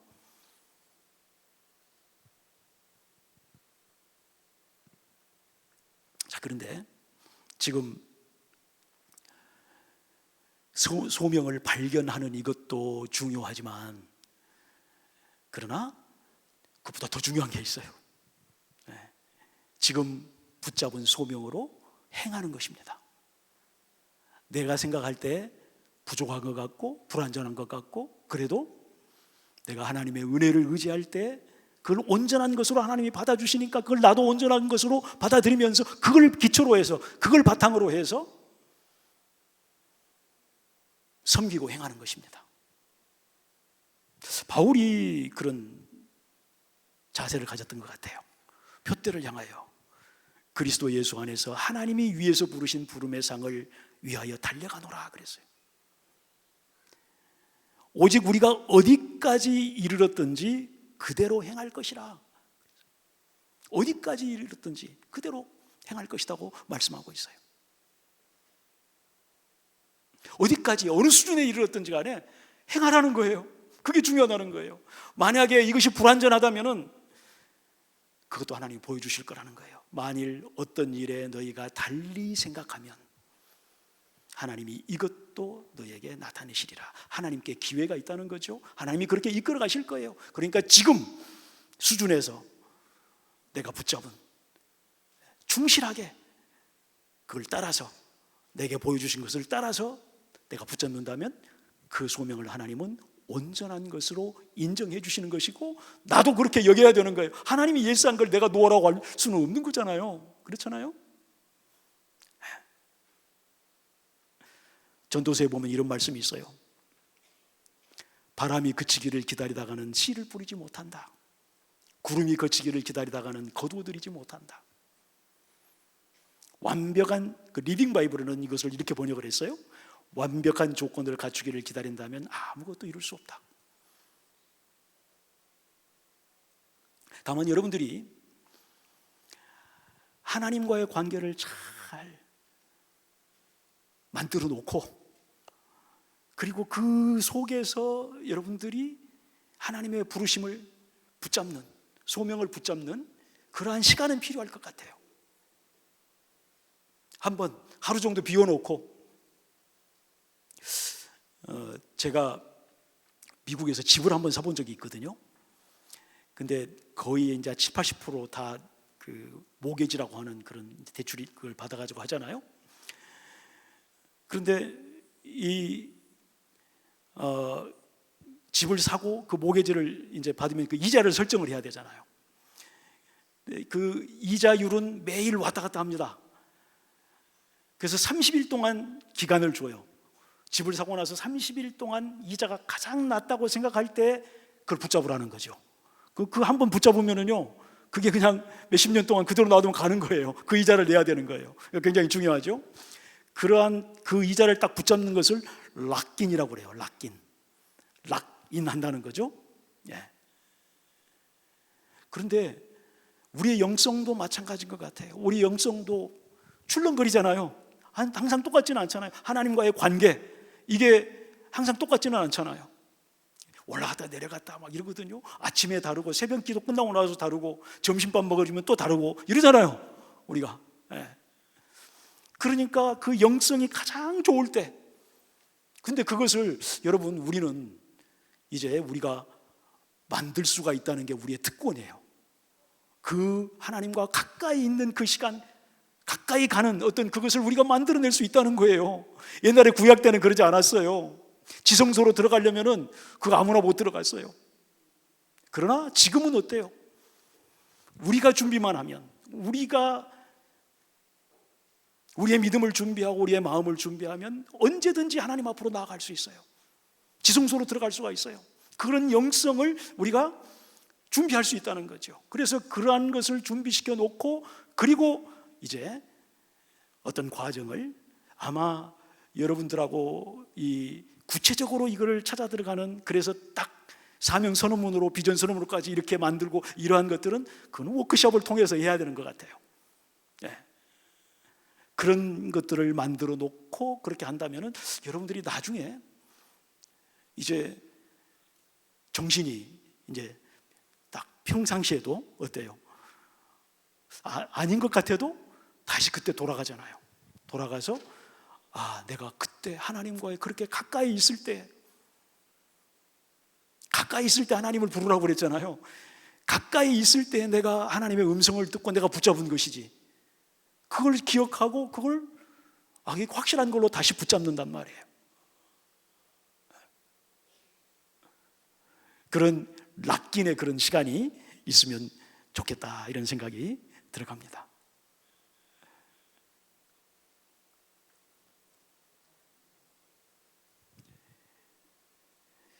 이제 여러분이 소명을 찾았다고 해도, 사명을 찾았다고 해도 그 사명을 실현하는 것은 또 다른 문제입니다.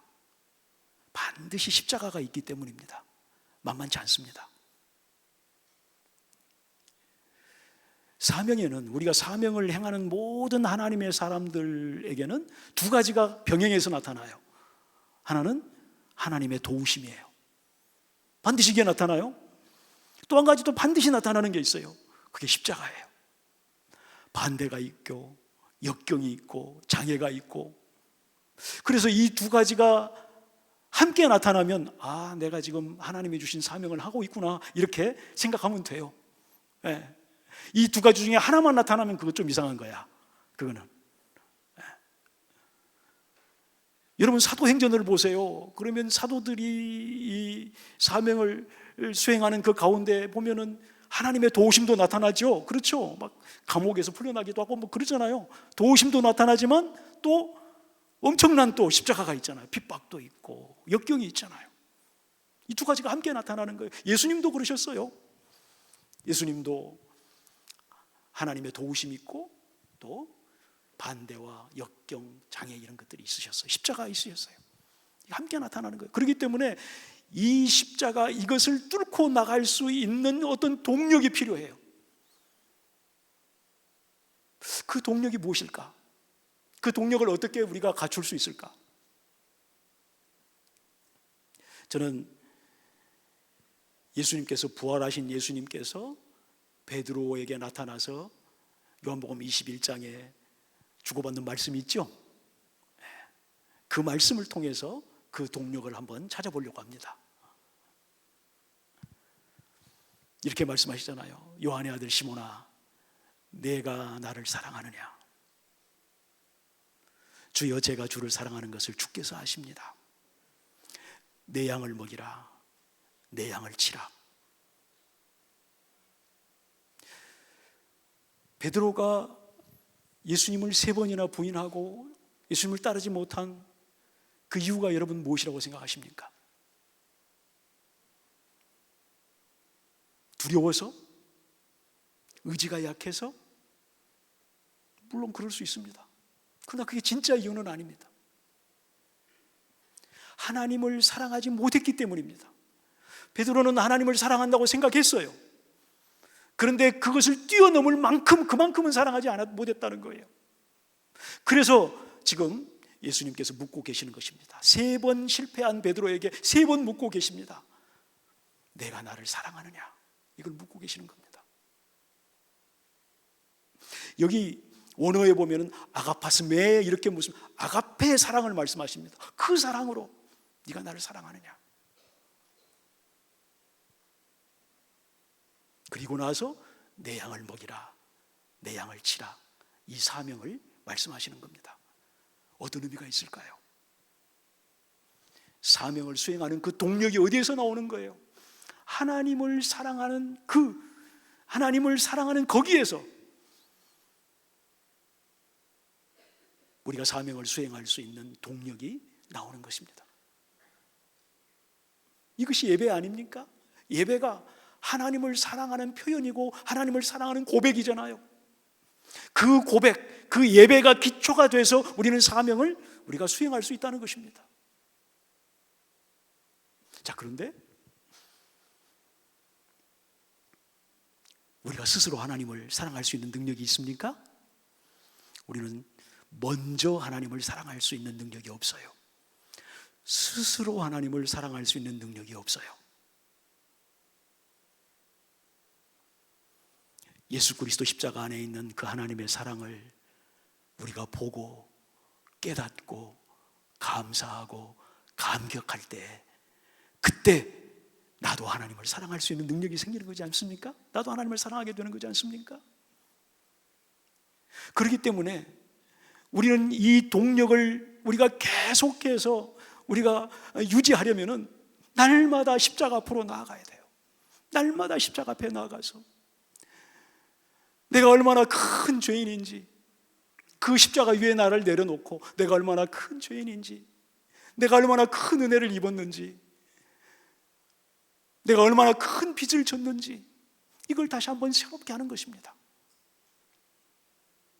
여러분, 만약에 예수 그리스도 십자가가 아니라면, 하나님의 은혜가 없었다면 우리가 있어야 할 자리는 어디입니까? 바로 주님이 십자가 위에서 통과한 그 자리지 않습니까? 거기가 내가 있어야 할 자리입니다. 애누리 없는 나의 자리입니다. 거기가. 그래서 그 자리에 나를 놓고 보는 겁니다. 그 자리는 어떤 자리입니까? 우리는 보통 십자가를 생각하면, 십자가의 고통을, 고난을 생각하면 십자가에 두 손과 두 발이 못 박히시고 물과 피를 다 쏟으시는 그 고통, 육체적인 고통을 생각합니다. 그러나 그것보다 더 큰 고통이 있으셨어요, 예수님께는. 여러분, 만약에 여러분의 자녀가 여러분들을 조롱하고 여러분들을 욕하고 여러분에게 침뱉고 주먹으로 치고 여러분의 옷을 벗겼다 하고 이렇게 한다면 여러분 마음이 어떻겠습니까? 그거 너무 추상적으로 생각하지 마세요.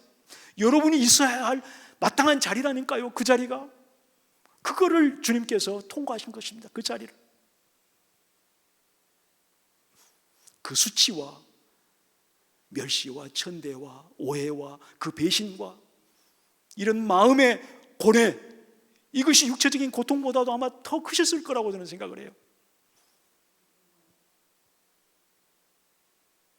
그래서 겟세마네 동산에서 그렇게 말씀하시지 않습니까? 내가 고민하여 죽게 되었다.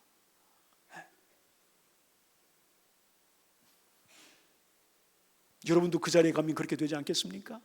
그런데 그 자리는 그것보다 더 큰 고통이 있었어요. 그것은 바로 예수님이 십자가 위에서 우리의 모든 죄를 다 짊어지시고, 그 당시에는, 그때는 죄 덩어리가 되신 거예요. 그때는 하나님도 외면하셨어요. 하나님과도 단절되셨어요, 예수님께서. 그래서 어찌하여 나를 버리셨나이까, 이 절규를 하지 않습니까? 거기에 엄청난 고통, 예수님의 그런 고통이 있는 겁니다. 그 예수님, 하나님과 단절된 그 고독의 터널 속에서, 완전한 단절 속에서 그러한 십자가에 못 박히는 고통과 그 마음의 고뇌, 이 모든 것을 다 통과해야 된다는 것, 이것을 생각할 때 견딜 수가 없었던 거죠. 그래서 예수님 그렇게 말씀하시잖아요. 내가 이 자리를 면할 수만 있다면 이 자리를 내게서 이 잔을 내게서 지나가게 해주세요.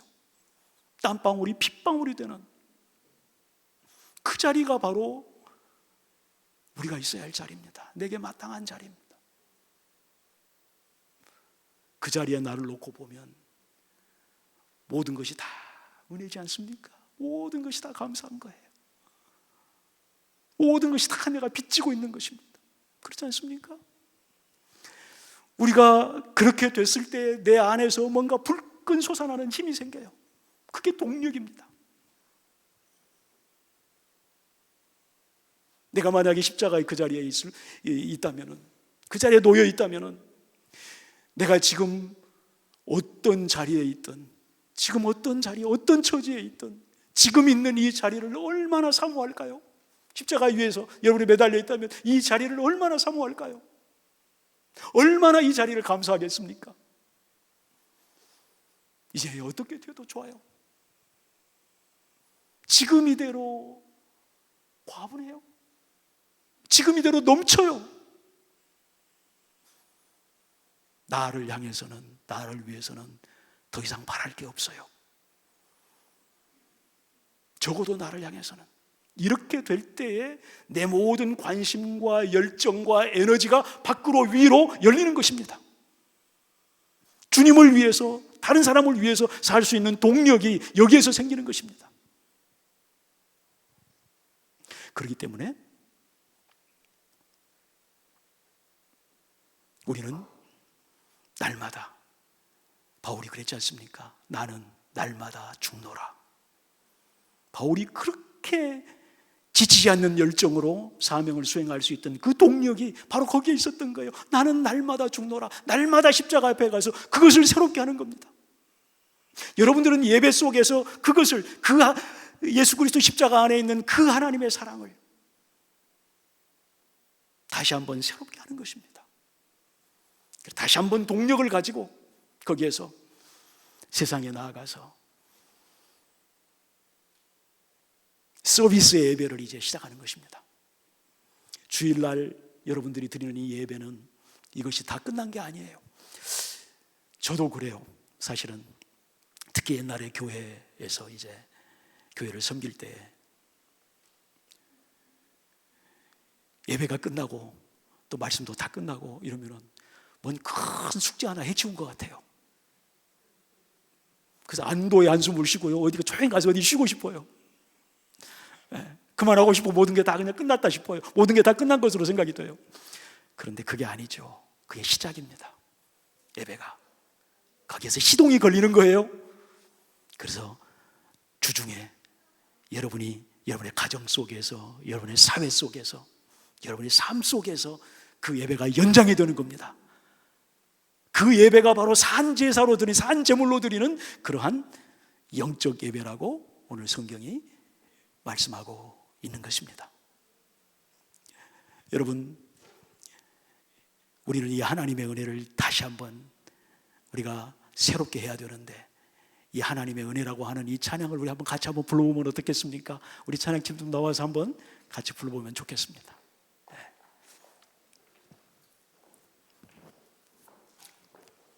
이 노래는 너무나 여러분들이 잘 아시는 노래죠.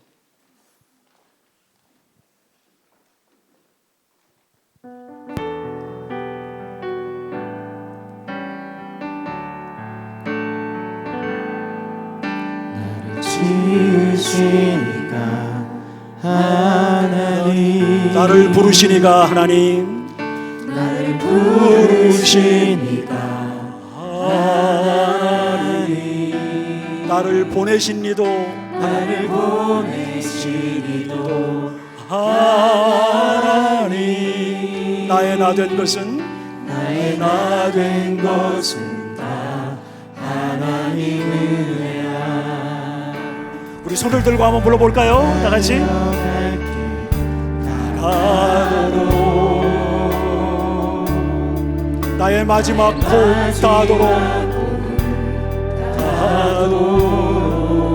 나로 그 십자가 품게 하시니 그 십자가 품게 하시니 나의 나 된 것은 다 하나님의 은혜 나 된 것은 다 하나님 은혜야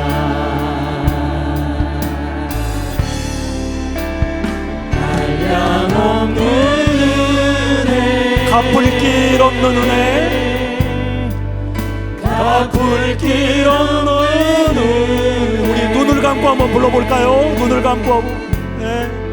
내 삶을 애워싸는 하나님의 은혜 하나님의 은혜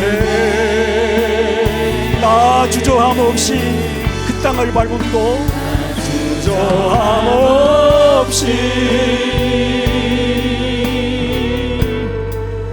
그 땅을 밟음도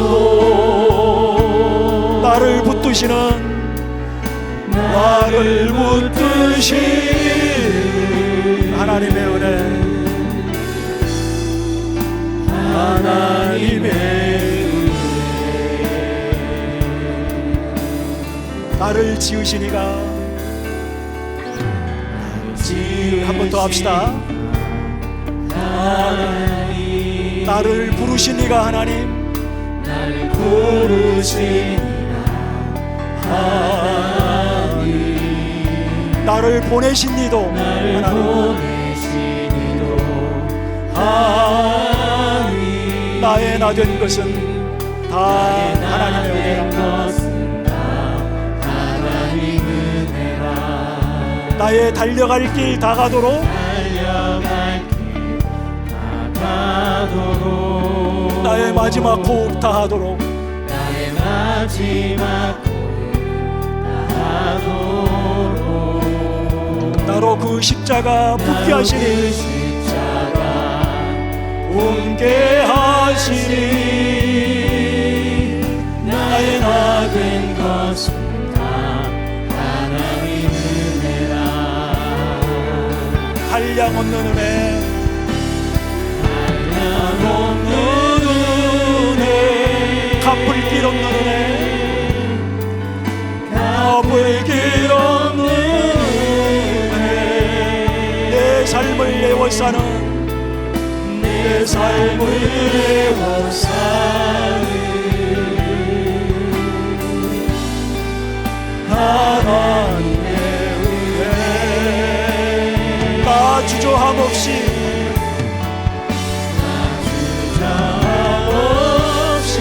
그 땅을 밟음도 그 땅을 밟음도 나를 붙드시는 나를 붙드시는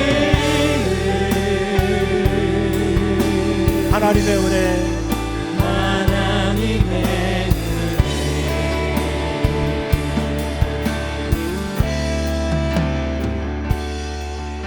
은혜로우신 하나님 아버지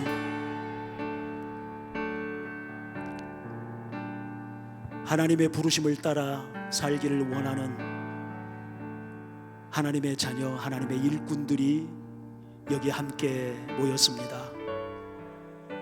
하나님 이 땅에서 우리가 해야 할 그 일을 하나님의 은혜로 붙잡게 해주시고 날마다 십자가 안에 있는 그 사랑을 새롭게 함으로 나의 달려갈 길 다하도록 나의 호흡이 다하도록 하나님이 주신 그 사명을 향해서 달려갈 수 있게 해 주시옵소서. 그래서 우리의 삶이 하나님의 하나님께 영광이 되고 다른 사람들에게 복이 되는, 복의 근원되는 삶을 여기 모인 모든 사람들이 살 수 있도록 축복해 주시옵소서. 예수님의 이름으로 기도드립니다. 아멘.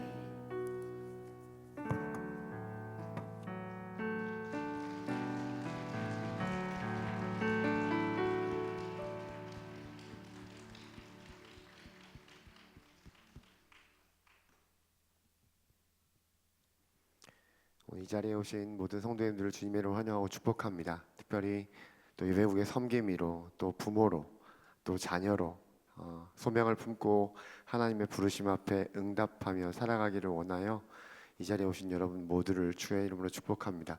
우리 옆에 있는 분들에게 이렇게 한번 인사해 보실까요? 소명을 찾아 갑시다. 아멘. 그런 은혜가 여러분의 삶에 또 예배를 통해, 하나님의 은혜를 통해 이루어지시를 주님의 이름으로 축복합니다.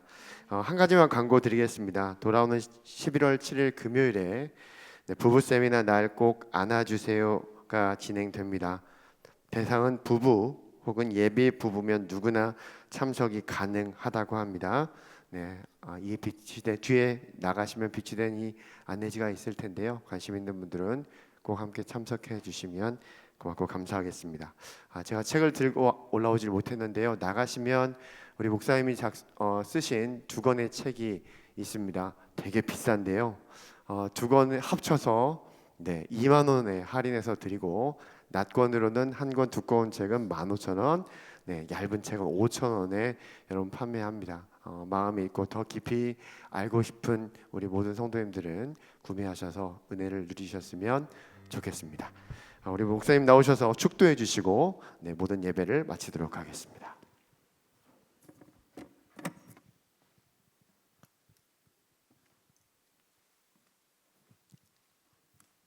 기도하시겠습니다.